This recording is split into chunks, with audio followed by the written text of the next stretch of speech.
नमः जनभाषायै संस्कृताय मित्रों, Sanskrit by Tejendra YouTube channel में आप सभी का स्वागत है। आज हम इस एपिसोड में नीति शतक के षष्ठ श्लोक का अध्ययन करेंगे।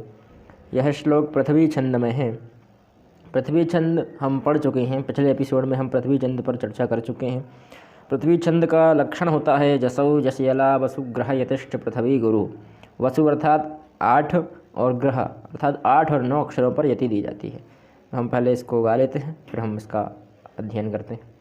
लभेत सिकता सुतैलमपि यत्नतः पीडितेन पिबेच्च मृगतृष्णिकासु सलिलं पिपासार्दितः कदाचिदपि पर्यटन् शशविषाणमासादयेत् न तु प्रतिनिविष्टमूर्खजनचित्तमाराधयेत्। लभेत सिकतासु तैलमपि यत्नतः पीडितेन पिबेच्च मृगतृष्णिकासु सलिलं पिपासार्दितः कदाचिदपि पर्यटन् शशविषाणमासादयेत् न तु प्रतिनिविष्टमूर्खजनचित्तमाराधयेत्। यह श्लोक का गायन हो गया। अब हम इसका अध्ययन करते हैं। तो सबसे पहले भर्तृहरि जी ने कहा कि अंतिम पंक्ति पर अगर हम चलें तो वहाँ लिखा है न तो प्रतिनिविष्ट मूर्ख जन चित्तमाराधयेत्। कहना ये चाहते हैं कि तु अर्थात किंतु न ही समझा सकते, प्रतिनिविष्ट अर्थात उस दुराग्रही मनुष्य को, उस मूर्ख जन को नहीं उसके चित्त को आराधित कर सकते हैं। कैसा, हम क्या क्या कर सकते हैं पर उस मूर्ख जन को चित्त नहीं आराधित नहीं कर सकते। हम जानते हैं कि यह जो पद्धति है, इस पद्धति में मूर्खों के बारे में ही बताया गया है। तो कहते हैं भर्तृहरि जी कि न तो प्रतिनिविष्ट मूर्ख जन चित्तम आराधयेत्। उस किंतु ये सब ऊपर वाले हम तीनों काम कर सकते हैं, किंतु ऊपर जो नीचे लिखा है किंतु दुराग्रही मूर्ख जन के चित्त को आराधित नहीं कर सकते। तो क्या क्या काम कर सकते हैं? तो कहा लभेत, लभ प्राप्त धातु है, विधिलिंग लकार में लभेत रूप बना उसका। तो लभेत यदि हम प्राप्त कर सकते हैं, क्या प्राप्त कर सकते हैं? सिकता। सिकता शब्द रेत के लिए प्राप्त होता है, रेत बालू के लिए। पंच उसमें सप्तमी विभक्ति लग गई, सिकतासु, रमासु और मालासु, ऐसे सिकतासु। तो तेल क्या कहा? लभेत सिकतासु, सिकता में भी, अपि अर्थात भी, सिकता में भी, यत्नतः अर्थात जबरदस्ती, पीड़ित, पीड़ितेन अर्थात उसको तृतीय विभक्ति, जैसे रामेण बालकेन, ऐसे पीड़ितेन। तो उसको जबरदस्ती पीड़ित करने से, यत्नतः अर्थात बहुत मेहनत करने से, पीड़ित करने से उस सिकता में भी प्राप्त कर सकते हैं। क्या? तो कहा तैलम, तेल निकाल सकते हैं। क्या सिकता से अर्थात रेत से तेल निकल सकता है? यह असंभव कार्य है। पर मान लीजिए 2-3 टन रेत ले आए और फिर उसको पेला जाए बढ़िया, और फिर अंत में उसको यत्नतः ज़बरदस्ती और बहुत मेहनत करने से कुछ 2-3 ग्राम तेल निकल जाए, पर मूर्ख को समझाना असंभव कार्य है। अगली बार फिर कहा पिबेच्च मृगतृष्णिकासु सलिलं पिपासार्दितः। पिबेत चा, यहाँ हो गई चर्त्व संधि, पिबेच्च चा। और क्या कहा? पिबेत, पीने से, मृगतृष्णिका। क्या? मृगतृष्णिका, जो रेत में हम पानी का भ्रम देखते हैं, पानी नहीं होता वह भ्रम होता है, उस भ्रम को पीने से उस मृगतृष्णिका, तो पंच यहाँ सप्तमी विभक्ति हो गई। तो मृगतृष्णिका में जो जल होता है, सलिलम अर्थात जल, उसको पीने से पिपासा अर्दितः अर्थात जो पीने की पिपासा होती है उसको अर्जित कर सकते हैं, उसको हम समाप्त कर सकते हैं। रेत में जो जल का भ्रम होता है, क्या हम उसको पी सकते हैं? नहीं पी सकते।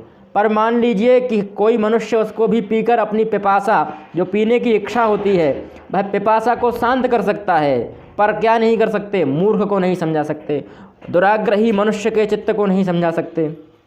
अगले में फिर कहा कदाचिदपि पर्यटन् शशविषाणमासादयेत्। कहा कदाचिदपि अर्थात कदाचित मतलब कभी कभार, कश्चित, अपि अर्थात भी, कभी कभार घूमने से भी, पर्यटन अर्थात घूमना, छश, छश अर्थात खरगोश, छस नहीं है वह शश है, वहाँ संधि हो गई एक खरी, तो वहाँ पर शश हो गया। शश अर्थात खरगोश, उसके विषाणम अर्थात जो उसके सींग दिख सकते हैं आप। खरगोश के सींग नहीं होते ना, पर खरगोश के सींग भी देखे जा सकते हैं। कैसे? तो कहा कभी कभार घूमने से भी जो खरगोश के सींग हैं वह आसादयत प्राप्त कर सकते हैं, देख सकते हैं आप। कभी कभार खरगोश को भी आप सींगों का देख सकते हैं। मान लीजिए ऑस्ट्रेलिया के जंगल में चले जाएं, अफ्रीका के जंगलों में चले जाएं, यूरोप में चले जाएं, तो शायद कभी कभार कहीं मिल सकता है। पर न तो प्रतिनिविष्ट मूर्ख जन चित्तम आराधयेत, मूर्खों के चित्त को आराधित नहीं कर सकते आप। मूर्ख जो है वह मूर्ख ही रहेगा, उसके चित्त को समझा पाना, उसके जो दुराग्रह है, उसकी जो हट है, उसको समझा पाना असंभव कार्य है। इसलिए कहा कि ऊपर के जो तीनों काम हैं वह असंभव काम है। रेत से कभी भी यत्नतः कितने ही पीढ़ी कर लें आप, कितनी ही मेहनत कर लें, उसमें से तेल नहीं आ पाएगा। और मृग तृष्णिका को कभी भी कोई भी जो रेत में जल का भ्रम होता है, उस जल से कोई भी अपनी पिपासा नहीं बुझा सकता। और सींग कभी भी खरगोश के नहीं देखे जा सकते। पर यह सब असंभव कार्य भी संभव हो सकते हैं। मान लीजिए कभी कभार आधुनिक विज्ञान इतना सक्सेसफुल हो जाए कि वह खरगोश के भी सींग लगा दे, पर मूर्ख जन के चित्त को जो प्रतिनिविष्ट है, जो दुराग्रही है, उस मूर्ख जन के चित्त को आराधित करना असंभव कार्य है, उसको संभव नहीं कर सकते। अब हम इसका छंद पढ़ लेते हैं। छंद है इसका जसौ जशयला वसु ग्रहयतश्च पृथ्वी गुरुः। चिन्ह लगा लेते हैं और छंद के बारे में जान लेते हैं। ये देखिए मित्रों, हमने इसमें चिन्ह लगा दिए हैं और इसका लक्षण भी लिख दिया है। जसौ जशयला वसु ग्रहयतश्च पृथ्वी गुरुः। इस लक्षण के होने से यह पता चलता है कि इसमें जगण सगण जगण सगण यगण और लेक लघु एक गुरु, ऐसे इसका क्रम रहेगा। तो यह क्रम हमने जमा दिया है, आप समझ सकते हैं। इससे लभेत ला लघु है, भेत गुरु हो जाएगा, सी लघु, का लघु, ता गुरु हो जाएगा, सु लघु हो जाएगा, तय गुरु हो जाएगा, ला लघु हो जाएगा, मा लघु, पी लघु, यत गुरु हो जाएगा क्योंकि आगे संयुक्ताक्षर है, और ना लघु रह जाएगा, तहा गुरु हो जाएगा, पी गुरु हो जाएगा, डी जो है वो लघु हो जाएगा, ते गुरु हो जाएगा, और ना अंत का विकल्प से होता है तो वह विकल्प से गुरु हो जाएगा। ठीक उसी प्रकार अगली लाइन में ही आप देख सकते हैं। और अगर आपको और अच्छे तरीके से इस छंद के बारे में जानना है तो आप पिछली वाली वीडियो को बिल्कुल देखिएगा, उसमें हमने विस्तार पूर्वक पृथ्वी छंद के बारे में बताया है।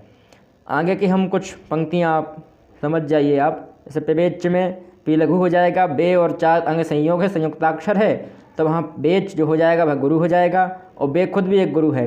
चा लघु हो जाएगा, मृ रिकार की मात्रा है तो वह लघु हो जाएगा। जब दीर्घ रिकार की मात्रा होती तो वहाँ लघु दीर्घ होता, गुरु होता।